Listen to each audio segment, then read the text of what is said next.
ធំមកនេះ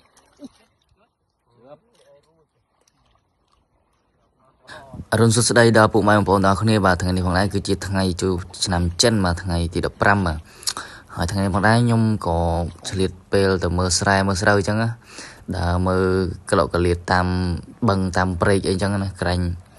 មានកន្លែងរោត្រីមើលអីទៅពេលឥឡូវមកដល់កន្លែងតាពាំងមួយបាទនៅជិតស្រែរបស់ខ្ញុំដែរបងប្អូនហ្នឹងហើយក៏មកដល់ឃើញពូគាត់កំពុងតលុរន់បាទគឺត្រីច្រើនខ្លាំងមែនទែនក្នុងរន់បងប្អូនអើយគឺមិនបាច់ចាំដើរបងត្រីមិនបាច់ចាំយើងបាច់អីនេះទេបងប្អូនហ្នឹងដើរលុតាមរន់អញ្ចឹងបងប្អូននេះត្រីចុងកន្លះកធុងត្រីសម្បូរខ្លាំងទេបងប្អូនត្រីក្រាញ់ត្រីអីគឺល្អខ្លាំងមែនទែនបាទយកបានដាក់អាំងដាក់អីអូជាតិណាស់បងប្អូនអើយអ្នកតំបន់ជនបទអញ្ចឹងគឺជួយតែរបស់អញ្ចឹងហើយបាទឲ្យយកមិនយកទីអីយកមកធ្វើហូបអញ្ចឹងគឺមិនងាយទេឲ្យទៅបានត្រីអញ្ចឹងនេះបានភ្លាមស្រស់យើងយកមកធ្វើដូចជាដាក់ស្លដាក់អាំងអីនៅតំបន់តាមព្រៃតាមអីនេះបងប្អូនមើលត្រីក៏ចាប់បានគឺគាត់សប្បាយចាប់បងប្អូនហើយលុតទៅរន់គឺត្រីតែងត្រីកញ្ចុះមកតែគាត់ថាប្រហែលជាងគេខ្លាចត្រីកញ្ចុះគាត់ហ៊ាននឹងធ្វើវាខ្លាំងពេកទេដោយសារតែ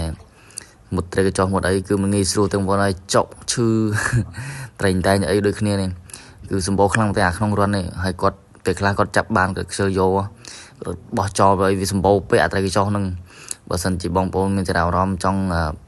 ង់បានអីអាចមកយកបានបាទគឺសម្បូរខ្លាំងទេបាទដាក់ទៅសណាញ់ញឹកមួយមកអង្គុយវៃគួយអីចេញវារន់អញ្ចឹងត្រីរត់ចូលសណាញ់អូយបងប្អូននៅត្រីកញ្ចុះវិញចង់យកកន្លះធុងក៏បានកន្លះធុងណាគឺសម្បូរខ្លាំងទេបាទចំពោះខ្ញុំនេះទៅអត់បានជួយបងជួយអីគេទេបាទ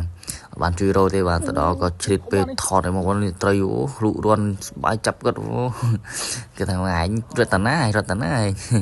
ដឹងចាប់បាក់អញគេត្រីគឺវាមិនសូវធំប្រហែលទេបងប្អូនមានប៉ុណ្្នឹងប៉ុន្តែយើងវាសប្បាយចាប់ដោយសារបើសិនតែអ្នក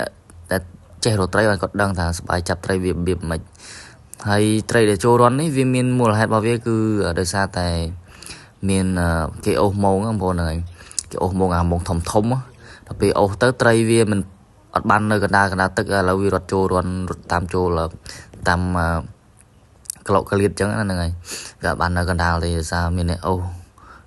ម៉ងហើយពេលខ្លះវានៅជិបនឹងបាត់ជើងអាទឹកនៅទឹកផុអញ្ចឹងវានៅជិបបាត់ជើងត្រីនៅបាត់ជើងអាយើងដើរកឡងហ្នឹងហើយផុយើងមិនរាក់ទេបងប្អូនជ្រៅខ្លាំងមែនទែនស្មោះជាគង់អីហ្នឹងដល់ពេលយើងចិនទៅត្រីវាចូលកប់ហ្នឹងឯងអញ្ចឹងហើយគឺអូសម៉ងអូសទៅដល់ពេលអញ្ចឹងត្រីវាពិបាកនឹងងើបផុសងើបអីដូចពីមុនណាបងប្អូនហ្នឹងហើយឥឡូវក៏មានតែចូលរន់ចូលអីហ្នឹងឯងលុរន់លុអីចាប់ហើយនេះពូនេះបងអូអាណាបងអាណាមិត្តត្រីធំណាបងថាមិនខ្វល់ដែរអញលុទៅរន់នេះក៏ត្រីស៊ីទៅណាមអស់គឺដាក់លុមកខាងនេះគាត់លុមកខាងនេះដើម្បីត្រីនេះវារត់មកលើពូនេះគាត់ចាំទៅចាប់ឲ្យលើនេះទៅរត់មកចូលនេះផ្លុកពេលខ្លះត្រីវានៅពិបាកលុរន់ពេកដល់ពេលអញ្ចឹងគាត់ពិបាកនឹងលុយកសារខ្លាច់ត្រីកញ្ចុះត្រីអីមុតអូឈឺសាហាវខ្ញុំវិញឃើញក៏ចង់ញើតដែរព្រោះអីក្លប់មុតអញ្ចឹងឯងលុរន់ហ្នឹងព្រោះពេលយើងលុទៅយើងដកដៃវិញបែរជាវាជាប់នឹងអូចង់ដៃរបស់យើងគឺស្រាវខ្លាំងទេមកក៏ខ្ញុំនឹកឃើញនិយាយគឺខ្ញុំស្រាវខ្លាំងដែរបងប្អូនហើយឥឡូវនេះគឺគាត់ចាប់បានប្រហែលជាកន្លះស្នាញ់ហើយនេះអាកន្លះត្រកគាត់នេះមួយកន្លះហើយនោះក៏កន្លះត្រង់ដែរនោះបងផងចាប់បងផងលុរន់ផងបាទអានេះវងពងតែសឹបផ្សេងគ្នាតែត្រូវធ្វើម៉េចបាទហើយលុទៀតអូសប្បាយចាប់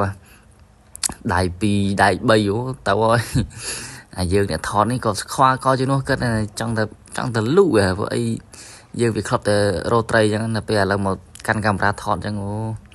វាចង់ទៅលុគេដែរហើយចំពោះបងប្អូនដែលមានចំណាប់អារម្មណ៍ចង់រោត្រីរបៀបអញ្ចឹងអាចមកទីតាំងរបស់ខ្ញុំបានបាទគឺស្រុករបស់ខ្ញុំនៅខេត្តសៀមរាបបាទគឺសម្បូរណាបងប្អូនអើយគ្មានថាកន្លែងណាថាអត់ត្រីឲ្យទៅប៉ិនរោត្រីបាទបើថាស្រុកចំពោះស្រុកបងប្អូនខ្ញុំអត់ដឹងទេបើថាស្រុកខ្ញុំគឺសម្បូរត្រីណាស់រោបានអីប៉ះណាខ្ញុំរោបាន2-3គីឡូ4-5គីឡូគ្នាខ្ញុំរោសិតតែឆ្មាត់ប៉ិនរោត្រីរោបានដាក់អាំងដាក់ហូបផឹកស៊ីផឹកអីចឹងណាបងប្អូនហ្នឹងឯងតាមតំបន់ជនបទរបស់យើងបាទ ហើយនេះគឺជាតាពាំងរបស់យើងនេះធំណាស់បងប្អូនហើយឥឡូវទឹករីអញ្ចឹងគឺសបាយរត់ត្រីអ្នកម្នាក់បាទហើយនៅថ្ងៃមនុស្សមកច្រើនតែឥឡូវខ្ញុំទៅផ្ទះមុនប្រញាប់ធ្វើការងារចំពោះវីដេអូរបស់ខ្ញុំក៏មានតែប៉ុណ្្នឹងសូមអរគុណនិងសូមជម្រាបលាជួបគ្នាវីដេអូ